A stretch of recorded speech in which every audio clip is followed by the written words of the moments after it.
साल था 2020 और मैं एक कंसल्टेंसी प्रोजेक्ट पे काम कर रहा था। 4 दिन का प्रोजेक्ट था और इसके बाद मुझे मिलने वाले थे तकरीबन 75,000 रुपीज़। अब मैं काफ़ी ज़्यादा बड़े डिलेमा में था। मेरा दिल कह रहा था कि मैं बाय करूं Air Jordan 1 retro high LA to Chicago edition, जो कि उस टाइम बिल्कुल नए रिलीज़ हुए थे और काफ़ी ज़्यादा हाइप में भी थे और स्पेशली इंडियन मार्केट में वो बहुत ज़्यादा एक्सक्लूसिव थे, जिसकी वजह से उसका जो प्राइस था वो था तकरीबन 85,000 रुपीज़। और जो मेरा दिमाग था वो मुझे पुश कर रहा था to buy a second hand MacBook Pro. ये एक बहुत पावरफुल मशीन है और मैं कहीं न कहीं कन्विंस था कि ये मशीन खरीदने के बाद मैं काफ़ी ज़्यादा टाइम सेव कर पाऊँगा और मेरी जो प्रोडक्ट की क्वालिटी है, जो मेरे कंटेंट की क्वालिटी है, वो भी काफ़ी ज़्यादा इंप्रूव होने वाली है।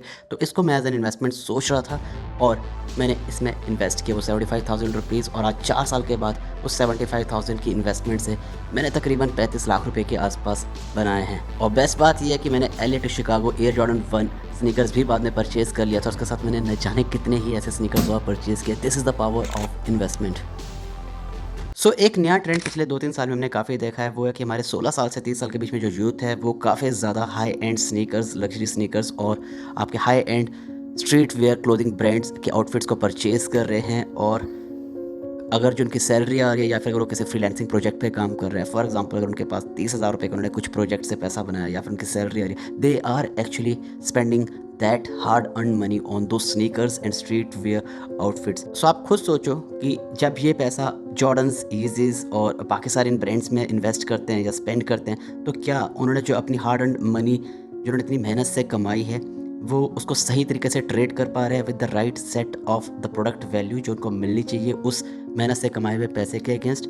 नहीं, answer is simply no. So yes, अगर आपके पास कोई सेविंग है, आप किसी प्रोजेक्ट से पैसे अर्न कर रहे हैं या फिर आपकी सैलरी से आप कुछ पैसे सेव कर रहे हैं, तो ट्रस्ट मी गाइस, उन्हें कुछ प्रोडक्टिव गियर्स में, अपग्रेड्स में यूज़ करो, प्रोडक्टिव, जिससे कि आप अपने स्किल सेट्स को इम्प्रूव कर सके। अगर आप एक आर्टिस्ट है तो अपने माइक्रोफोन को अपग्रेड करो, डिज़ाइनर है तो अपने स्टूडियो मॉनिटर्स को अपग्रेड करो, स्क्रीन को, जो आपका डिस्प्ले मॉनिटर है उसको अपग्रेड करो। अगर आप एक फोटोग्राफर है, सिनेमाटोग्राफर है, तो अपने जो गियर्स है, जो आपके कैमरा है, जो आपके लेंसेज है, आप उनको अपग्रेड करो, वो नए खरीदो, ताकि आपका जो स्किल सेट है वो आप इम्प्रूव कर सके और उसके थ्रू इजीली आप इतना पैसा बना सकते हैं जो कभी भी आप उस तरह से नहीं बना सकते जब आप एक स्नीकर पे या फिर आप high and fashion clothing brand पे, आउटफिट पे उनकी स्पेंड करते हैं।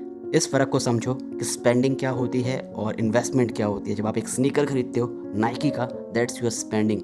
और जब आप अपने लैपटॉप को अपग्रेड करते हो या फिर अपने कैमरा गियर्स को अपग्रेड करते हो, दैट्स योर इन्वेस्टमेंट, जिसके थ्रू आप इजीली और बहुत सारा पैसा जनरेट कर सकते हैं और वो स्नीकर्स आप बाद में परचेज कर सकते हैं। That's not the priority right now. और इसके अलावा आप ऑनलाइन कोर्सेज पे जाके भी अपने स्किल्स को अपग्रेड कर सकते हो, पॉलिश कर सकते हो, नई नई चीज़ें सीख सकते हो जिसको आप इम्प्लीमेंट करो अपने बिजनेस में और अपने कंटेंट क्रिएशन में या फिर जो भी आप काम कर रहे हैं, और इसके रिजल्ट आपको देखने को बहुत बेहतरीन मिलने वाले। Trust me guys, this can actually change your life for ever. Eating out and eating junk food, जितनी जल्दी आप ये रियलाइज़ कर ले कि ये आपके लिए कितना ज़्यादा डेंजरस हो सकता है, उतनी जल्दी ही आप ग्रोथ करना स्टार्ट करेंगे।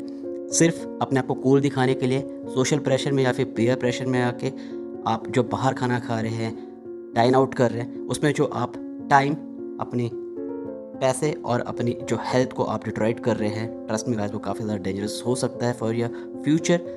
आप बाहर खाना खाते हैं जिससे कि आपका जो हेल्थ है वो कहीं ना कहीं इम्पैक्ट इस पे पड़ता है। जंक फूड से आपके हेल्थ में इम्पैक्ट पड़ता है जिससे कि आप बीमार होते हो और जिसकी वजह से आपकी प्रोडक्टिविटी भी नीचे जाती है।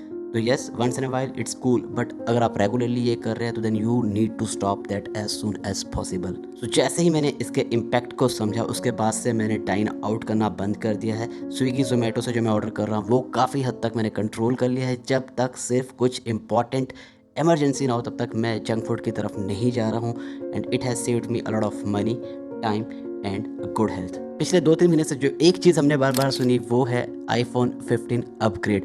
मेरे काफ़ी दोस्तों ने अपग्रेड्स किए। मैं पर्सनली आईफोन 13 प्रो यूज़ कर रहा हूँ और पीयर प्रेशर अगेन डेवलप होता है जब आपके बाकी सारे दोस्त अपग्रेड कर रहे हैं अपने 12, 13 या 14 से टूवर्ड्स 15। और मैं सिर्फ ये अपग्रेड्स तब करता हूँ जब मुझे लगता है कि रीजनेबली मुझे जो मैं पे कर रहा हूँ उसके बदले मुझे जो वैल्यू मिल रही है वो मेरे एग्जिस्टिंग प्रोडक्ट से काफ़ी ज़्यादा इम्प्रूव्ड है, तभी मैं अपग्रेड कर रहा हूँ। सितंबर के बाद अगर आप देखें, तकरीबन सितंबर के आसपास अचानक से पूरे इंडिया, पूरे वर्ल्ड में आईफोन 15 ये टर्म काफ़ी ज़्यादा ट्रेंड करने लगी, पॉपुलर होने लगी। और trust me guys, I have seen people and content creator जिनके अपने खुद के फ़ोन, अपने आईफोन्स काफ़ी अच्छी कंडीशन में थे, जिनको काफ़ी अच्छा रिजल्ट और आउटपुट दे रहे थे, बट सिर्फ इसी सोशल और पीयर प्रेशर की वजह से उन्होंने अपने आईफोन्स को अपग्रेड किया है। कुछ खास प्रोडक्टिव उसमें उनको रिजल्ट देखने को नहीं मिला, जो वैल्यू नहीं मिलनी चाहिए थी इस अपग्रेड के बाद वो उन्हें देखने को नहीं मिल रही है। बट सिर्फ कूल दिखने के लिए और एक जो फोमो होता है उसको अपने आप को हिट ना करने से रोकने के लिए ही उन्होंने ये अपग्रेड्स किए हैं। मैं आपको सिर्फ इतना सजेस्ट करूँगा यहाँ पे कि मोस्टली ये सिर्फ मार्केटिंग गिमिक होते हैं। फीचर्स मोर और लेस सेम रहते हैं, करेक्टरिस्टिक्स आपके इलेक्ट्रॉनिक गियर्स आप कुछ भी ले लो उसके सेम रहते हैं। I have seen people upgrading their airports, their mobile phones, their laptops, their cars, their bikes. But अगर आप केयरफुली देखो तो एक ही मॉडल, सेम फीचर्स, सेम दिखने वाले फीचर्स आपको देखने को मिलते हैं। कोई डिज़ाइन से कुछ आपका अपग्रेड नहीं हो रखा है, कुछ चेंजेस नहीं है, आपके फीचर वाइज कोई ज़्यादा चेंज नहीं है। इट्स जस्ट मार्केटिंग गिमिक जिसकी वजह से ये लोग अपने इन डिवाइसेस और प्रोडक्ट्स को अपग्रेड करते हैं। और इस टर्म को प्लान्ड ऑब्सोलेंस भी कहा जाता है, जिसमें कि आपके चलते हुए ठीक डिवाइस को स्लो डाउन कर लिया जाता है ताकि खुद आप उससे फेड अप होके, उस अपडेट से फेड अप होके आप एक नए डिवाइस की तरफ अपग्रेड करें। आईफोन ये बहुत बार कर चुका है, उन्होंने खुद ये चीज़ एक्सेप्ट भी किया, जिसकी वजह से उन्हें काफ़ी ज़्यादा फ़ाइन भी भरना पड़ा है यूएस में। तो यस, आप जब भी इस तरह के अपग्रेड कर रहे हो तो मेक ए कॉन्शियस डिसीजन। आपको ये देखना है कि जो मैं अपग्रेड कर रहा हूँ क्या वो जस्टिफाई कर रहा है वैल्यू जो मुझे उसके रिटर्न में मिल रही है। क्या आपको लगता है कि आपकी ओवरऑल लाइफ में प्रोडक्टिविटी में उससे कोई बेनिफिट मिल रहा है, तभी आप वो अपग्रेड कीजिए। अपने टाइम, अपने एफर्ट्स, अपनी एनर्जी को सही जगह पे इन्वेस्ट कीजिए जहाँ से आपको लगता है कि जो रिटर्न्स आने वाले हैं वो जस्टिफाई कर पाएँ उस डिसीज़न को।